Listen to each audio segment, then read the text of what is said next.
Now, before I get into this video, I have to do one thing. Big shout out to my man JH. Thank you so much, man, for becoming a member. You're the first person that's ever done that. You're the first person to actually spend your own money just to support my channel, and I just appreciate it, man. Can't thank you enough. And I hope you like the picture. And I doubt you want a copy, but if you do, let me know and I'll hook you up. Anyway, thanks again, brother. Really appreciate it. Let's go. Ladies and gentlemen, February update is here.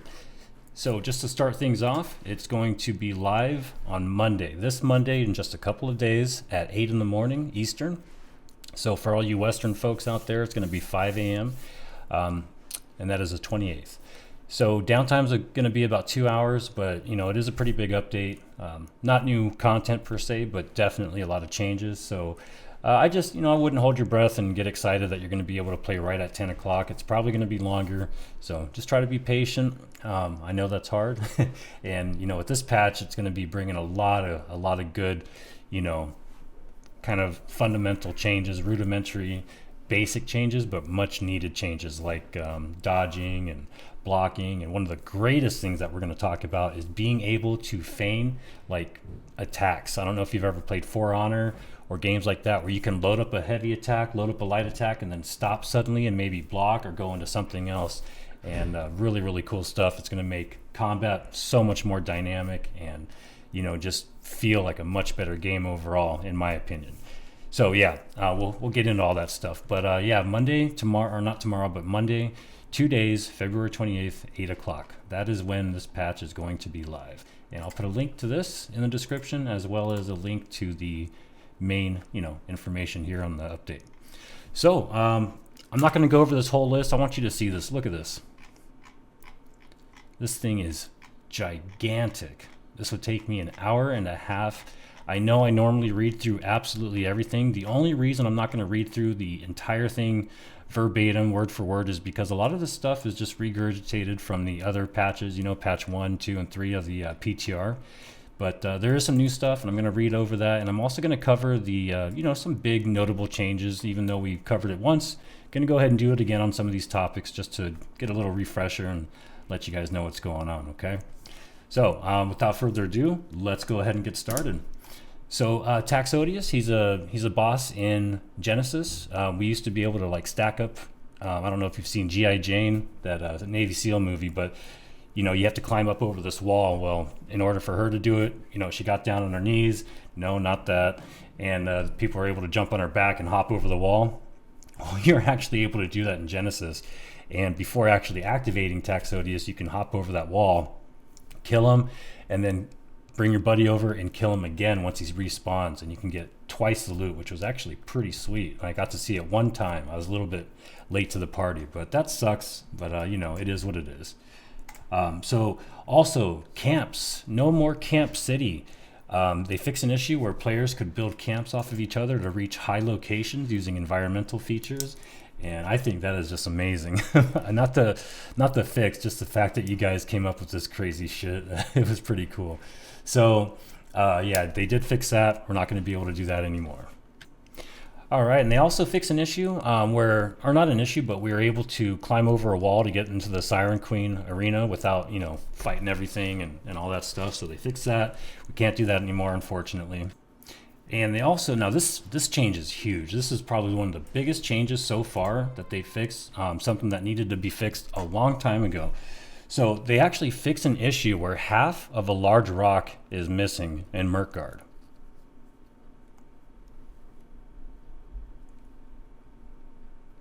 Oh, you guys don't think that's important? My bad. So on to the next one. Now this actually, now I'm being serious. Sorry about that. I like to put a little humor in there. Anyway, so they reduced the pushback on block from most enemy creature attacks to 0. So, when you're gathering up a bunch of zombies, I'm thinking of zombies, but it is like zombies where you're like kind of get a train of enemies going, then stop, AoE them down. Well, sometimes that wouldn't really work out because you would just keep getting pushed back and pushed back. They would knock you over the ledge and, back you into a corner, all kinds of stuff. Well, they did reduce the pushback on block from most enemy creature attacks to 0. So I'm assuming no pushback at all on most creatures. Which ones, I have no idea, but that is a good welcome change. Another thing that they changed is, and just a notable thing, is the Siren Arena boss. So a lot of people were standing at the edge of their arena to avoid getting hit, and to prevent Siren from attacking players. So that's been fixed too. So you can't just stand on the edge of the arena. So if you do, make sure you're aware of that. They have fixed that. You can't do it anymore.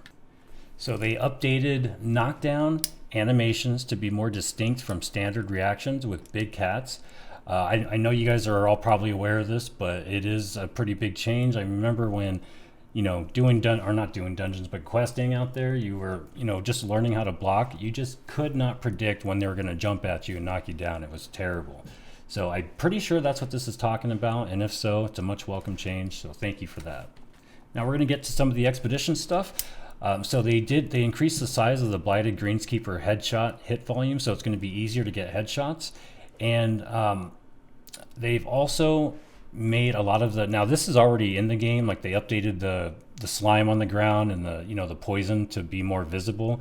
So, but they also did some stuff to the Angry Earth Nagas, not Genesis Shaman, but I guess that's all it is. Yeah, Angry Earth Naga, improved visibility on attack video effects. So that's definitely good. Now, Lazarus Instrumentality, Chartis.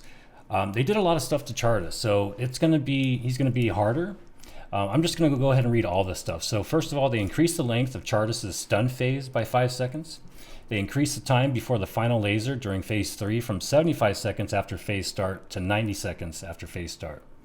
They reduced the downtime between lasers between phases 1 and 2 from 60 seconds to 30 seconds. They increased the damage of the base laser phase or laser during phases 1 and 2. So that one's going to be pretty significant. He's probably still going to be a pushover, but we'll see. Time will tell. Increased Chartis' damage by 25% across the board. So that is going to be a pretty big one.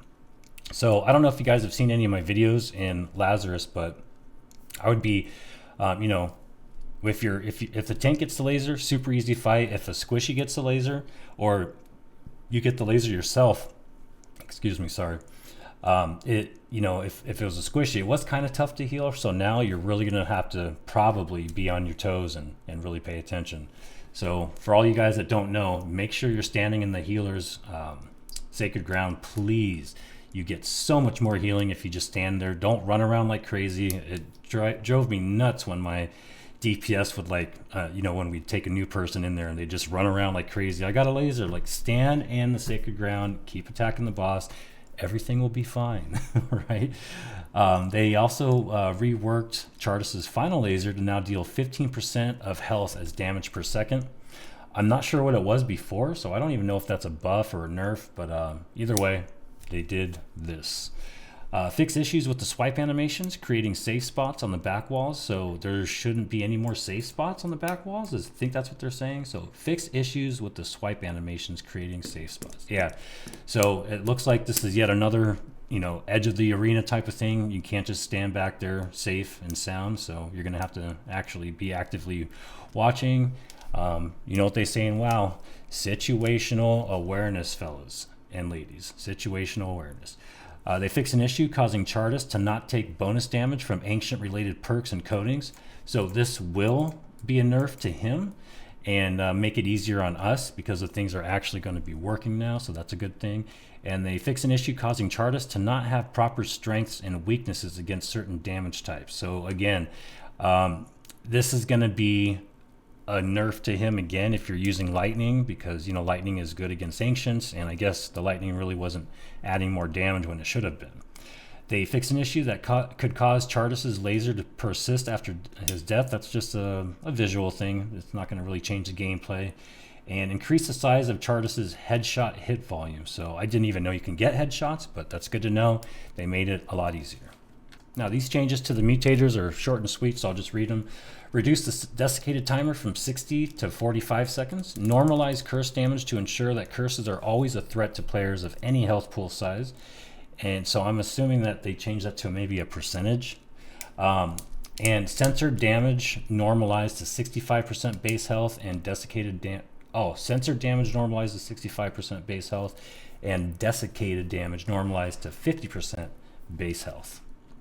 Now this is really the meat and the potatoes of this patch, the weapon swapping, dodging, and blocking. So this stuff is huge. This is really in my opinion, what's making this patch great is two things. First of all, the weapon swapping. If you did any of the PTR games and got in there and did some Outpost rush, the weapon swapping is much better. It is fluid, it's great, it feels good, it's not clunky. It is just, I can't say it enough, it's a great change. And I know there's a bunch of issues out there, but this one is a really big issue for me, especially as a healer, because I would be dueling and constantly throwing a gravity well, hitting them with reap, whatever, and then immediately switch over to my life staff, throw a sacred ground down, throw a beacon down, pop a heal really quick. And I can't even count on my fingers how many times I would try to switch to the life staff really quick and either over swap and go back to the axe again, accidentally do a light attack. I mean, it was bad. So I'm going to read most of this stuff, and let's get on with it. So you can now swap weapons during hit reactions, dodges, traversal, and while using consumables. So I actually did a video on that dodge and weapon swapping mid-dodge, and it's instant. It's really, really nice. So this will not interrupt those actions. There's a 1 second swap cooldown in these cases. And weapon swap buffers will no longer be canceled if you're staggered before the swap can occur. Now this is really nice. Weapon swaps and attacks can now be queued simultaneously. So that's a big boy word for this at the same time. So an example, if you press swap during an attack's recovery, then immediately press an ability key, the weapon will swap at the first swap cancel frame, then immediately perform the desired ability. Note that actions still have buffer and cancel windows. This change just makes them easier to use and more reliable. Now this part right here is my favorite, absolute favorite. So we have shortened the recovery time of all of our dodges. So what they're saying is after you dodge, there's a recovery time, meaning like an animation. You have to wait for that animation before you can do something else. So transitioning to movement after a dodge should feel more fluid for all players now.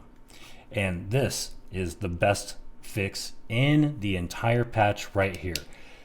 Basic attack startups, melee and range can now be dodge and block canceled up to 2 frames before the first active frame. For melee attacks, the first active frame is the first frame the weapon can deal damage, and for range attacks, this is the first frame that the projectile is spawned. So basic attack startup. So if you go to draw your bow, or if you go to load up an attack with your axe, you can cancel it by dodging or by blocking. And it's super, super great. If you haven't seen the video, watch my video. I showcase this. I show you how it works, what to expect, and it's just amazing. I can't say it enough.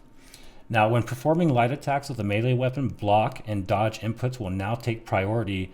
No, okay, now watch this. This is also a good, watch this, listen to this.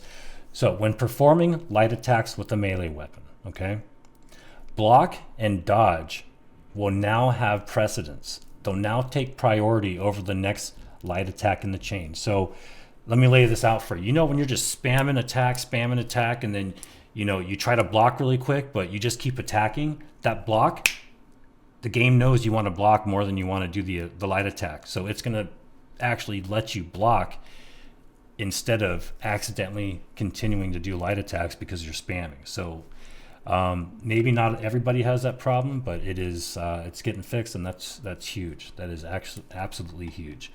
So we're not going to go through any of the jumping stuff. This is all just not reiterated, but just repeat stuff. So we're going to go ahead and skip that. Now, most of the stuff we just skipped is all weapon abilities and perks and stuff. So if you want to read it, the link's going to be here. If you're strictly play Void Gauntlet and Warhammer, I highly suggest you do go check them out and see, what was changed. But there's just so much, and I want to get through, like I said, just the main parts. So one really good thing, so they fixed an issue where the Void Destroyer could survive after both of its eyes were destroyed. So that's God. I mean, they called it God on our server. I don't know what you guys called it on your server, but that was Limousine and City of Brass. So yeah, we called that God. I didn't, but it became a thing. So yeah, whatever.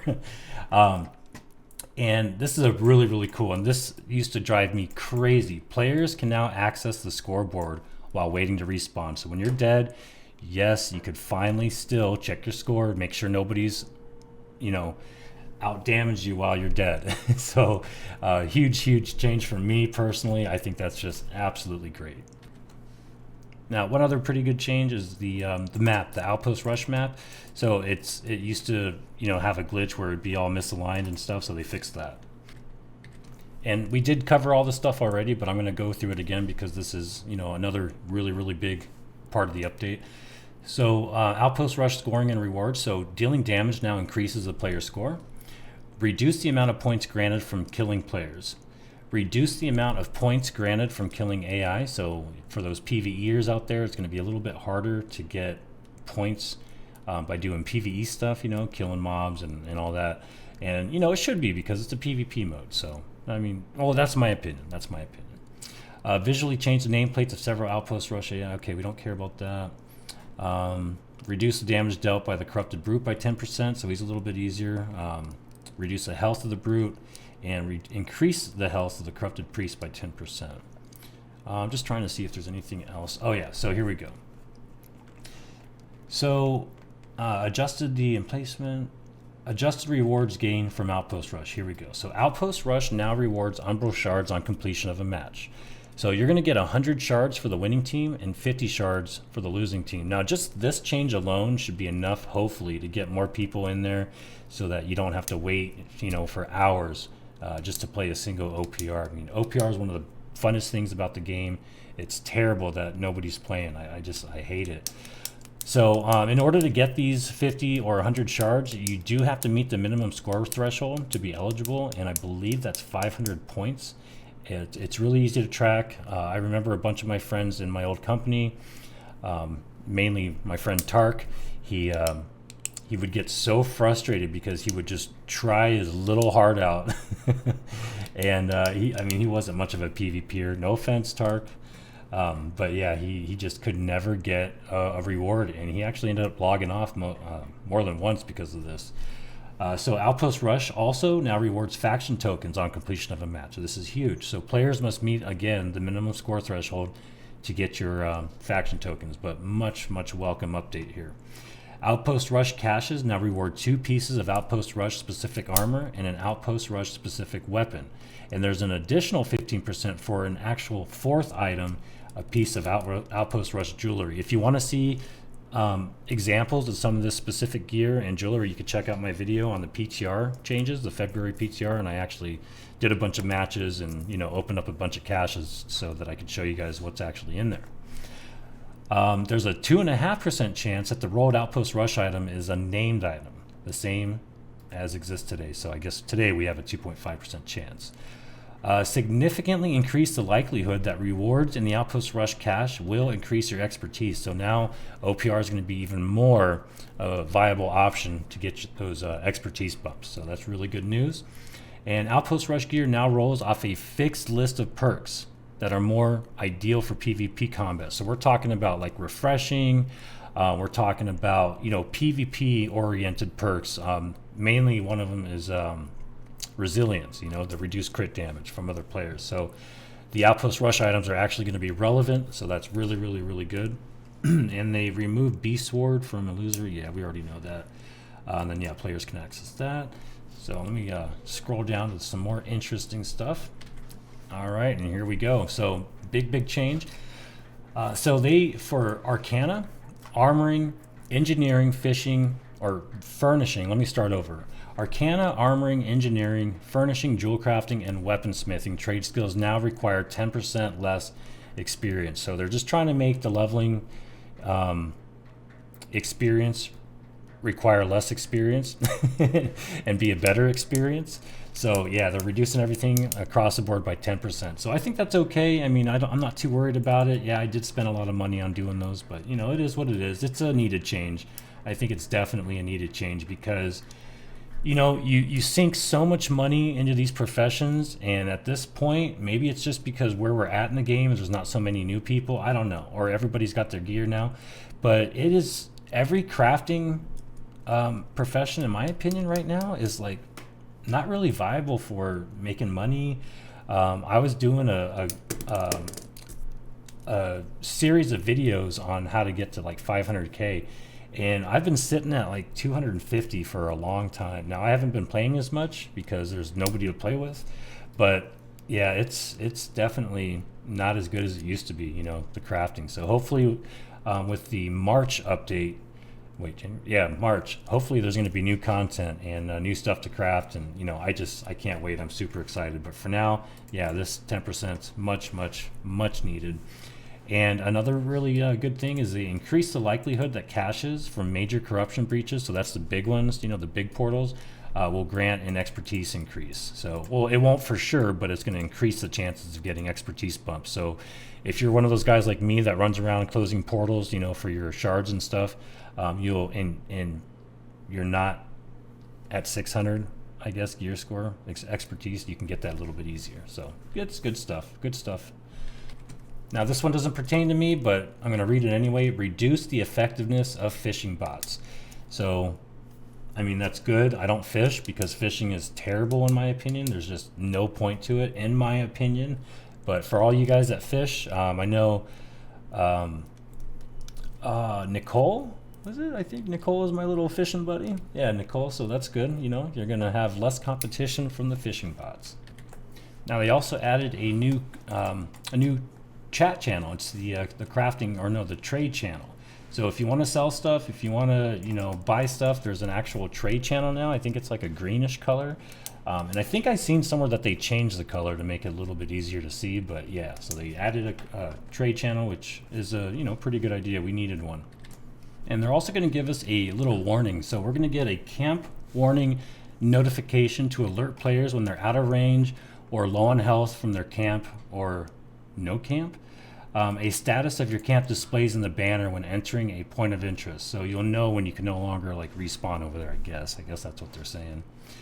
And on the war board, now this is going to be big for company leaders and folks that take care of the, you know, getting everybody together for the war, doing all the parties, doing all the schedule, not the scheduling, but, you know, the sorting of the parties. And, you know, group one's going to be on the point, group two is going to be on siege, blah, blah, blah. So now when you're setting the war up and putting everybody in their designated spots, you can actually view the player's average gear score, their weapon mastery for both equipped weapons, and attribution allocation on the war board. So if you're looking for a tank, and these guys are telling you, oh yeah, I've got you know, 20,000 HP, every point is in a stam, and you see that they have like 300 strength, then you'll be able to know what's going on. So it's going to make it much easier to manage the war and all the different people.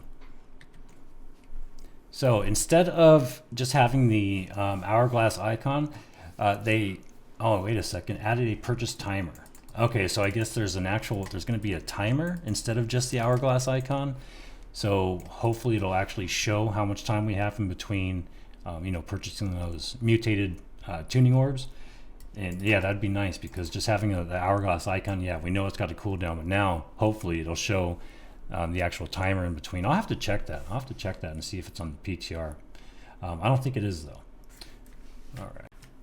All right, so now we're into the PTR notes. So the following notes were added or changed as a direct result of internal testing efforts and players submitting feedback in the PTR. Thanks to all those who participated. You're welcome. It was a fun time. So endgame, yellow topaz no longer has a minimum drop rate, so that's great. Black gypsum minimum drop time has reduced from 10 minutes to 5 minutes, so we're going to be getting a lot more gypsum. Purple gypsum minimum drop time has been reduced from 2 seconds to 30 seconds. And they added a gypsum orb to the faction vendor, which can be bought once per day for 7,000 faction tokens. So yet again, another way for PvPers to get some gypsum. So pretty cool stuff. Aptitude leveling. So finally, this is a big one, guys. Big one. Smelting crafting gear now drops from tier 3 aptitude boxes. Thank the Lord. We've been wanting this for so long. And drop of viscous Azoth now drops from armor aptitude boxes. So all right, that's okay, I guess. And it looks like they are, you know, decreasing the housing taxes quite a bit again. So they updated housing tax and minimum band.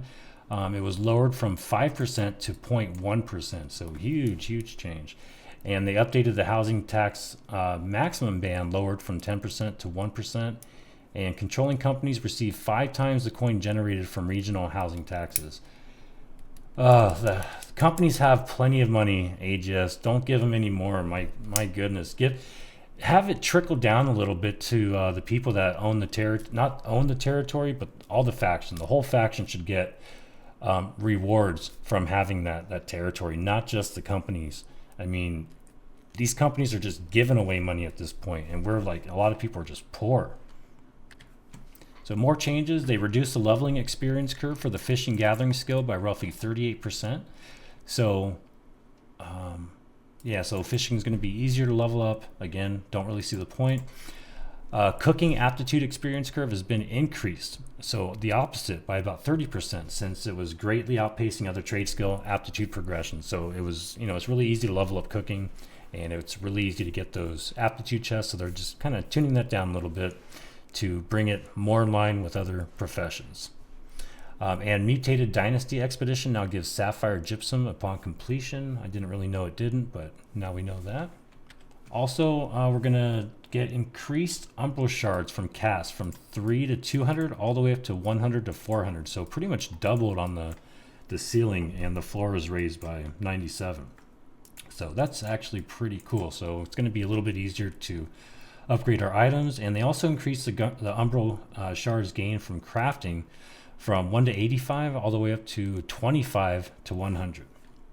And Sirius Mercury, I don't know if you're listening, but this one's for you, buddy. They fixed a bug causing some players to be locked out of chat for a few minutes at the beginning of their session. For those of you that don't know Sirius Mercury was on Limousine. He's now on City of Brass. He has the company Charlie's Angels because he has about 20 different girls in that company and barely any dudes. So I wonder what's going on there. No, he's a great guy. I miss him to death. But one of the funniest things, I just have to tell you the story again, is this guy has an inability to stay quiet for more than a second at a time. He is constantly talking. The guy never shuts up.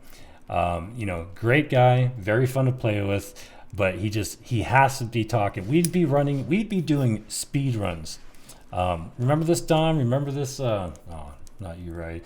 But yeah, you guys know who I'm talking about. Savage. Remember this when we would be doing speed runs and stuff through Lazarus, and we'd be pulling enemies. Sirius is the tank, and we'd be like, "Where the heck is Mercury at? We're all dying here."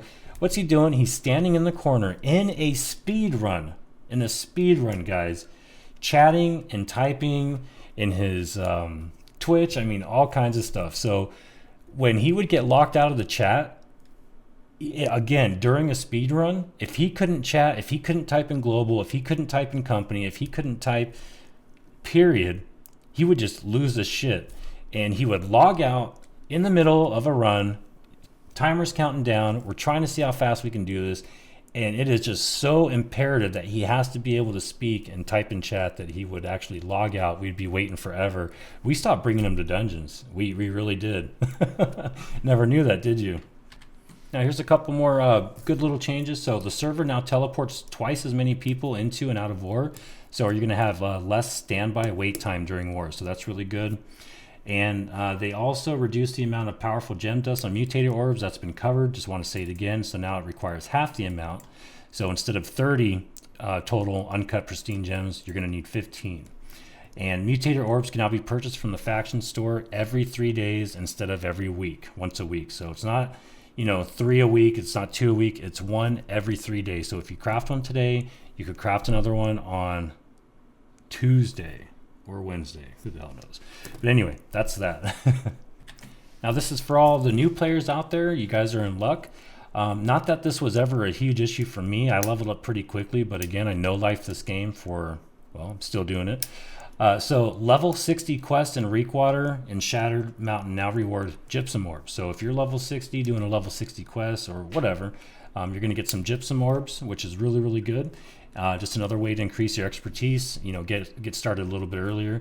And also they increased the rewarded experience for all side quests between level 10 all the way up to 60 by 50%. So you're going to be leveling up literally twice as fast with those side quests. So side quests are definitely going to be a great source of experience. You're going to want to grab every single one if you're having trouble leveling. I'll give you a couple tips for all you new guys. So if you're leveling, you're trying to get to 60 as soon as possible, make sure you get every single side quest. Don't run out all the way in the middle of nowhere for one side quest. Make sure it's grouped up with other quests so you can hit them all at the same time. And make sure you're doing those dungeons, you're doing those expeditions. As soon as you open them up, do them. They're going to give you so much experience. And don't forget about the first 3 quests of the day, give you a huge bonus in experience. All right, guys, we're just about done. So we're going to talk about some fast travel and then a couple other things, and we're all done. So Azoth cost for fast travel has long been a pain point for players trying to complete quests, deposit items, or just exploring the wilds of Eternum. And as far as depositing items, yeah, I used to go through, my all my Azoth just to organize maybe 1 or 2 storage chests because it was just a nightmare with the Azoth. So these are the changes, and they're really, really, really good. They're even reducing the cost of fast travel as well as the cooldown on recalls to your last inn.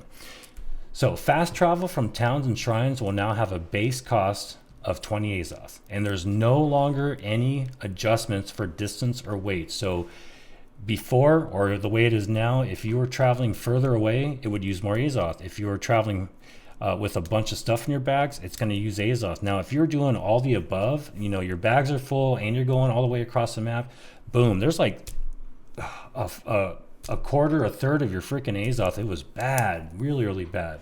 So those are both going to be gone. So no more distance factor, no more weight factor. The default recall time to the inn has been reduced from 1 hour to 30 minutes, so that's amazing. And they also reduced the cost of resetting fast travel cooldowns on houses. Oh, didn't know that. From 50 Azoth to 20. So that's really good. So you know how if you just use your your house recall and then you go out, you forget something, you're like, crap, I got to go back again, and you had to pay Azoth to reset that cooldown. Well, now it's only going to be 20 Azoth. And I didn't know it was a set 50. I didn't even know that. I thought it was always like a weird random number low, but anyway.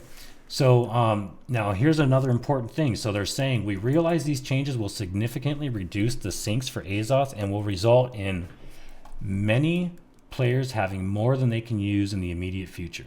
We also are aware that it will result in faction control point bonuses for certain regions being nullified.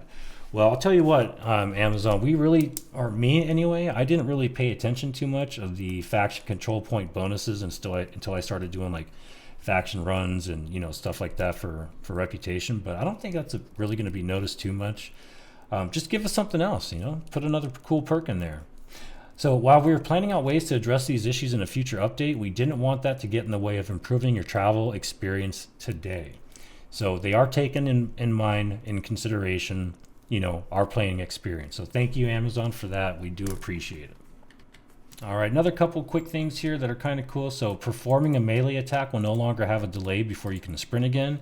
And this one, a lot of people are complaining about in the PTR. They reduce the player sliding momentum that can occur after dodging and or making sudden changes to movement direction. So good stuff.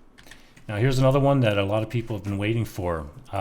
Pretty hot topic actually in wars and invasions, or not invasions, but wars. This is really pertaining to wars, in my opinion. The Void Gauntlet. So Void Gauntlet is currently a little too overpowered at locking down and killing targets before they can recover from the root on Petrifying Scream. So they're doing a couple things here to the Void Gauntlet. They're increasing the cooldown of Petrifying Scream to lower the frequency of this kill combo, and lowering the damage of Orb of Decay to make it less likely to kill tougher targets. Now that is unnecessary. I never thought Orb of Decay was a strong ability, but I never played it with full int, so maybe it was overpowered. I don't know. What do you guys think? Let me know in the comments. But yeah, they're going to make it less likely to kill tougher targets. As Orb of Decay already has many other functions. It's got healing, it's got debuffing, it's got damage. We feel like it's safe to reduce its damage in this way without hurting the ability's overall viability. So the actual numbers are increasing the cooldown from 15 seconds to 25, so almost double. So man, that's a huge increase. That's a little too much in my opinion. Orb of Decay, so their base ability damage reduced from 100% to 90%. So and detonating orb damage reduced from 100% to 70%. Jeez. Yeah, I think that's a little too much on the Orb of Decay, but Again, I never played with full int, so maybe you guys could let me know, was it really that overpowered? And another thing they're doing is the rapier. So I've seen a lot of videos, and you know, this really is true. A lot of people are taking rapier as a secondary weapon just for its escape, you know, just for its mobility and defensive capabilities like riposte and also whatever that dash is, evade or flush. So while we expected this behavior in a dual weapon system, like no kidding, we're using it the way you made it, you know. We currently feel like this loadout is a bit too effective at running away. You know, I kind of think that's BS, just my opinion. You know, it is what it is. It's a great weapon. You're really hurting all the rapier people, and you know, you're hurting the people that are using the rapier to use the rapier, you know, for damage and defense. So you're really gonna make, I think, some people upset. I mean, yeah, it's a great escape tool. That's why we use it. Why take that away? But anyway, so as a result, they're increasing the cooldown of skills in the grace tree, and to offset the longer cooldown of evade, we are swapping the upgrades crescendo and breathe in so that players using evade offensively have better access to cooldown reduction. Okay. So the actual numbers: increase cooldown from 12 to 18 seconds for repost, and evade increase the cooldown from 6 seconds to 12 seconds. Jeez, doubled the cooldown. You guys are making some pretty big changes. You know, baby steps. What happened to baby steps? Swap the positions of the crescendo and breathe in upgrades. As a result of this change, points in this tree will be refunded and need to be respect. And flesh or fleshy or fletchy. Increase cooldown from 17 seconds to 20 seconds. See, now that is a reasonable change, not double, but hey, I'm not the developers, you know. And basically, Great Axe, they made a big change to the gravity well. They're going to be reversing some of that because they underpowered it a little bit too much.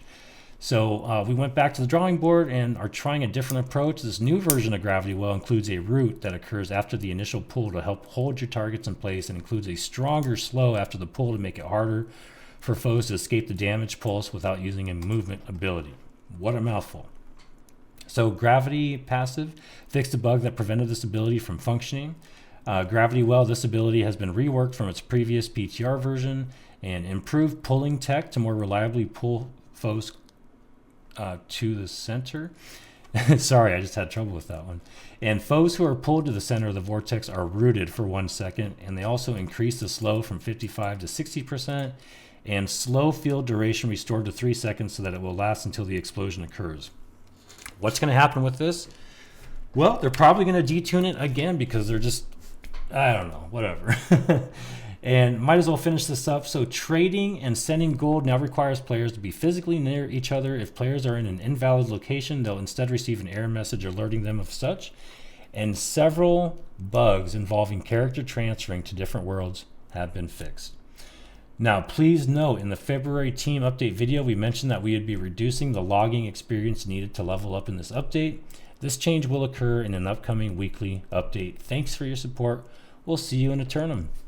Now guys, this is going to be again Monday, February 28th. So if you are wondering if you should come back to New World, if you're wondering if they fixed anything good this time, absolutely, absolutely. Get your ass back over here. We want to play some games and we want to do some OPR, and we need you guys. So if you've quit playing or put it on the back burner, please come back Monday. We'd love to have you.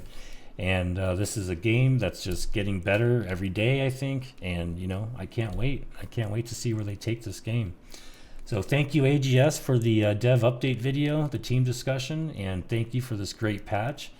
And you guys better damn well make sure you've got some great content coming up in that March update. You better be putting in overtime hours, guys, because I want to see some really cool shit. All right? Excuse my language. Just excited. All right, that's it, guys. Leave some comments, leave some questions, leave some little bit of flamage here and there. I'm getting bored, and I'll see you guys in the next video. All right, everyone have a great day. Take it easy.